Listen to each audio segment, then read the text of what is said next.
ආයිබෝන් හැමෝටම අද අපි කතා කරන්න යන්නේ හරිම විශේෂ දෙයක් ගැන. ඒ තමයි ඔටෝමැටික් ඔරලෝසු. ඔව්, බැටරියක් නැතුව තනිකරම අපේ චලනයෙන් වැඩ කරන මේ පුංචි යන්ත්‍ර. ඉතින් කොහොමද මේ ඔරලෝසුවක යාන්ත්‍රික හදවත ගැහෙන්නේ? අපි මේකේ ඇතුළටම ගිහින් බලමු.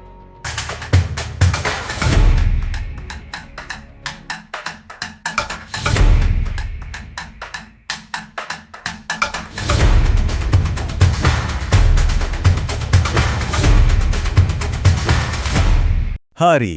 එතකොට හිතට එන පළවෙනිම ප්‍රශ්නේ තමයි බැටරියක් නැතුව කොහොමද ඔරලෝසුවක් වේග කරන්නේ නේද? බැලුමත මේක නිකන් මැජික් එකක් වගේ තමයි. ඒත් ඒක පිටිපස්සේ තියෙන්නේ ඇත්තටම පුදුම හිතෙන හරිම සියුම් ඉංජිනේරු තාක්ෂණයක්. එන්න අපි ඒ අභිරහස ටිකක් දිගාරෙමු. හරි. අපේ පළවෙනි කොටස චලනයෙන් උපදින ශක්තිය. ඔව්, මේ ඔරලෝසුවල තියෙන මැජික් එක තියෙන්නේ එතන. ඒකට අවශ්‍ය සම්පූර්ණ බලය, ඒ කියන්නේ ශක්තිය ලැබෙන්නේ පළඳින කෙනාගේ අතේ චලනයෙන්මයි. හරිම පුදුමයි නේද? බලමුකෝ අපි ඒක වෙන්නේ කොහොමද කියලා. හරිම සරලව කිව්වොත් මෙහෙමයි. ඔටෝමැටික් ඔරලෝසුවක් කියන්නේ ඒක පළඳින කෙනාගේ ශාරීරියේ සාමාන්‍ය චලනයෙන්, අතේ හිට මෙහෙට වෙන එකෙන් බලය ලබාගෙන වැඩ කරන සම්පූර්ණ යාන්ත්‍රික උපකරණයක්. මතක තියාගන්න, කිසිම ඉලෙක්ට්‍රොනික දෙයක්, බැටරියක්, චිප් එකක් මුකුත්ම නැහැ. සියල්ලම ගියර්ස්, දඟර, ඒ වගේ දේවල්. හොඳයි. එහෙනම් මේ ක්‍රියාවලිය සිද්ධ වෙන විදිහ හරිම අපූර්වයි. බලන්නකෝ, මුලින්ම අත චලනීය වෙනවා.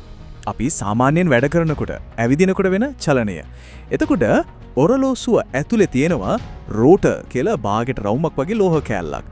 අන්න ඒක අතේ චලනයට අනුව එහෙට මෙහෙට පැද්දිලා කැරකෙනවා.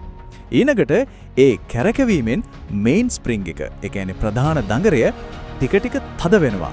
හරියට සෙල්ලම් කාර්යයක යතුරක් වයින් කරනවා වගේ.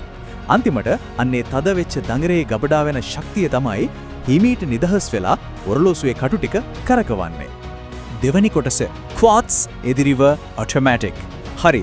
දැන් අපි මේ අපූර්ව යාන්ත්‍රික තාක්ෂණය අපි හැමෝම දන්න සාමාන්‍යයෙන් පාවිච්චි කරන බැටරි දාන ක්වාට්ස් ඔරලෝසුව එක පොඩ්ඩක් සංසන්දනය කරලා බලමු මොනවද මේ දෙකේ තියෙන වෙනස්කම් කියලා. බලන්න. මේ දෙක තියෙන්නේ සම්පූර්ණයෙන්ම වෙනස්ම දර්ශන දෙකක්. එක පැත්තකින් ක්වාට්ස් ඔරලෝසු. ඒවා සාමාන්‍යයෙන් මිලෙන් අඩුයි, වෙලාවන ඊටාම නිවැරදි, ඒ වගේම බැටරියෙන් වැඩ කරන්නේ. අනිත් පැත්තෙන් තමයි ඔටෝමැටික් ඔරලෝසු තියෙන්නේ. ඒවේ තියෙන්නේ වෛභෝගික බවක්. පරම්පරාවෙන් පරම්පරාවට දෙන්න පුළුවන් කල්පවැත්මක්. ඒ වගේම ඒ පිටිපස්සේ තියෙන ශිල්පීයත්වයට ලොකු වටිනාකමක් දෙනවා. අපේ තුන්වෙනි කොටසට යමු. ශිල්පීයත්වයේ ආකර්ෂණය. ඇත්තටම ඔටෝමැටික් ඔරලෝසුවක් කියන්නේ නිකම් වෙලාව බලන ගැජට් එකක් විතරක් නෙවෙයි. ඒක තාක්ෂණයට එහා ගිය ලොකු ආකර්ෂණයක් තියෙනවා. මොකක්ද මේ මිනිස්සු මෙච්චර මේවට ආස වෙන්න හේතුව? අපි ඒක හොයලා බලමු. ඉතින් මිනිස්සු ඇයි මේ ඔටෝමැටික් ඔරලෝසු වලට මෙච්චර කැමති? හේතු කිහිපයක්ම තියෙනවා. එකක් තමයි ඒකේ තියෙන ඇදහිය නොවේකි ශිල්පීයත්වය. පුංචි ගියර් 100 ගාණක් එකට එකතු වෙලා වැඩ කරන විදිය. ඒක පුදුමයි. අනිත් එක තමයි තත්පර කටුව. ඒක ක්වාට්ස් ඔරලෝසුවක වගේ ටික් ගාලා කැපි යන්නේ නැහැ. හරිම සුමටව ගලාගෙන යනවා වගේ යන්නේ. ඒක බලන් ඉන්නත් ලස්සනයි. ඊට පස්සේ බැටරි දාන්න ඕන නැති එක. ඒක ලොකු නිදහසක්. මේ හැමදේම නිසා මේව බලන්නේ නිකන්ම ඔරලෝසුවක් විදිහට නෙවෙයි, අතේ බඳින කලාකෘතියක් විදිහට. ලෝකේ ලොකුම සන්නාම පවා මේ තාක්ෂණියම තෝරගන්නෙත් ඒකයි. මේකේ තියෙන වටිනාකම තේරුම් ගන්න හොඳම උදාහරණයක් තමයි මේ. හිතන්නකෝ. රොලෙක්ස්, ඔමේගා වගේ ලෝකේ ඉහළම කීර්තිමත් ඔරලෝසු සන්නාම. ඔවුන් සියල්ලම වාගේ තෝරගන්නේ මේ ඔටෝමැටික් තාක්ෂණය. ඒකින්ම මේ වායේ තියෙන ගෞරවය, තත්ත්වය සහ වටිනාකම ගැන හොඳ අදහසක් ගන්න පුළුවන් නේද? හතරවෙනි කොටසට ආවොත් පළමු ඔටෝමැටික් ඔරලෝසුව. හරි, දැන් මේ ඔක්කොම අහලා මේ ගැන උනන්දුවක් ඇති වෙන්න ඇති. එහෙනම් පළවෙනි ඔටෝමැටික් ඔරලෝසුවක් මිලදී ගන්නකොට මොනවද හිතන්න ඕනේ? අපි ඒ ගැන ටිකක් කතා කරමු. මුලින්ම කියන්න ඕන හොඳ ආරංචියක් තියෙනම ඔටෝමැටික් ඔරලෝසුවක් ගන්න ලක්ෂ ගණන්, මිලියන ගණන් වියදම් කරන්නම ඕන නෑ. විශ්වාසවන්ත හොඳ තත්ත්වයක ගන්න පුළුවන්. උදාහරණයක් විදිහට ශ්‍රී ලංකාවේ ගොඩක් ජනප්‍රිය සෙයිකෝ වගේ සන්නාමයක හොඳ ඔටෝමැටික් ඔරලෝසුවක් රුපියල් 30000ක් වගේ මුදලකට පවා හොයාගන්න පුළුවන්. ලංකාවේ වෙළඳපොළ දිහා බැලුවොත් මිල මට්ටම් කීපයක් තියෙනවා.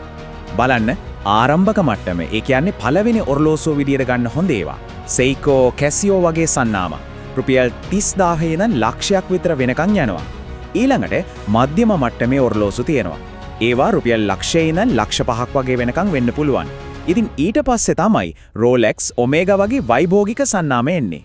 ඒවයේ මිල නම් මිලියන ගණන් වලින් පටන් ගන්නෙ.